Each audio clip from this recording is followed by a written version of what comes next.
जय हिंद दोस्तों, स्वागत करता हूं आप लोगों का मेरे और एक न्यू वीडियो में। आज मैं जो 25 क्वेश्चन लेकर के आने वाला कॉम्पिटिटिव एग्जाम के लिए बहुत ही इंपॉर्टेंट है, तो बने रहेगा वीडियो में शुरू से अंत तक। चलिए वीडियो स्टार्ट करते हैं। तो भारत में एसटीडी सेवा कब प्रारंभ की गई थी? तो 1960 में हुई थी भारत में एसटीडी सेवा। ये ऑप्शन हमारा बिल्कुल सही जवाब हो जाएगा। नेक्स्ट प्रश्न है दोस्तों, एशियाई सब्जी अनुसंधान केंद्र कहाँ स्थित है? तो ताइवान चीनी गणराज्य में स्थित है एशियाई सब्जी अनुसंधान केंद्र। सी ऑप्शन हमारा बिल्कुल सही जवाब है। तो अगला प्रश्न है दोस्तों, भारत में राष्ट्रपति का चुनाव से संबंधित सभी संदेश तथा विवादों का निर्णय कौन करता है? तो सर्वोच्च न्यायालय राष्ट्रपति के चुनाव से संबंधित सभी संदेश विवादों का निर्णय करता है। सी ऑप्शन हमारा बिल्कुल सही जवाब है। नेक्स्ट प्रश्न है, परिवर्तन धारा एसी को स्थिर धारा डीसी में परिवर्तित करने वाला यंत्र को क्या कहा जाता है? रेक्टिफायर कहा जाता है एसी से डीसी में परिवर्तित करने वाला यंत्र को। सी ऑप्शन हमारा बिल्कुल सही जवाब हो जाएगा। तो पांचवा प्रश्न है दोस्तों, राष्ट्रीय राजमार्ग नेशनल हाईवे की जिम्मेदारी किसकी होती है? तो केंद्र सरकार की होती है नेशनल हाईवे की जिम्मेदारी। सी ऑप्शन हमारा बिल्कुल सही जवाब है। तो अगला सवाल है, प्रथम ऐतिहासिक सम्राट किसको माना जाता है? तो चंद्रगुप्त मौर्य को माना जाता है प्रथम ऐतिहासिक सम्राट। ऑप्शन ए हमारा बिल्कुल सही जवाब है। नेक्स्ट प्रश्न है, एंथ्रोसाइड कोयले में कार्बन की कितनी प्रतिशत मात्रा होती है? तो 90% से अधिक एंथ्रोसाइड कोयले में कार्बन की मात्रा होती है। डी ऑप्शन हमारा बिल्कुल सही जवाब है।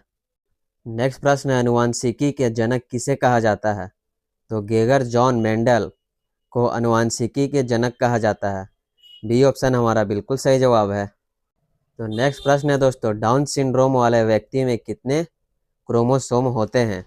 तो 47 क्रोमोसोम होते हैं डाउन सिंड्रोम वाले व्यक्ति में। डी ऑप्शन हमारा बिल्कुल सही जवाब हो जाएगा। नेक्स्ट प्रश्न है, मुक्ति बोध के नाम से किसे जाना जाता है?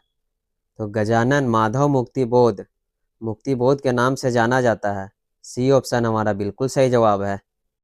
नेक्स्ट प्रश्न है, ग्रैमी अवार्ड किस क्षेत्र में दिया जाता है?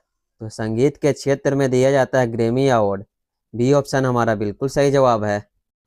तो अगला प्रश्न है दोस्तों, संयुक्त राष्ट्र संघ की मुख्यालय कहाँ है? तो न्यूयॉर्क में है संयुक्त राष्ट्र संघ की मुख्यालय। बी ऑप्शन हमारा बिल्कुल सही जवाब है। तो नेक्स्ट प्रश्न है, हाइग्रोमीटर का प्रयोग किसके लिए किया जाता है?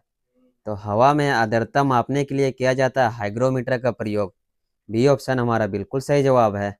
तो अगला प्रश्न है दोस्तों, भारत का महान्यायाधीश की नियुक्ति कौन करता है? तो राष्ट्रपति के द्वारा किया जाता है भारत के न्यायाधीश का नियुक्ति। बी ऑप्शन हमारा बिल्कुल सही जवाब हो जाएगा। तो अगला प्रश्न है, अनुच्छेद 85 के अनुसार सांसद के दो सत्रों के बीच का शुद्ध अंतराल कितने महीनों से अधिक नहीं होना चाहिए? तो 6 महीने से अधिक नहीं होने चाहिए। बी ऑप्शन हमारा बिल्कुल सही जवाब हो जाएगा। नेक्स्ट प्रश्न है, निकट दृष्टि दोष को किस लेंस के द्वारा ठीक किया जा सकता है? तो अवतल लेंस को द्वारा ठीक किया जा सकता है निकट दृष्टि दोष को। बी ऑप्शन हमारा बिल्कुल सही जवाब हो जाएगा। नेक्स्ट प्रश्न है, पीतल किन किन धातुओं से बनता है? तो तांबा और जस्ता से मिलकर बनता है पीतल।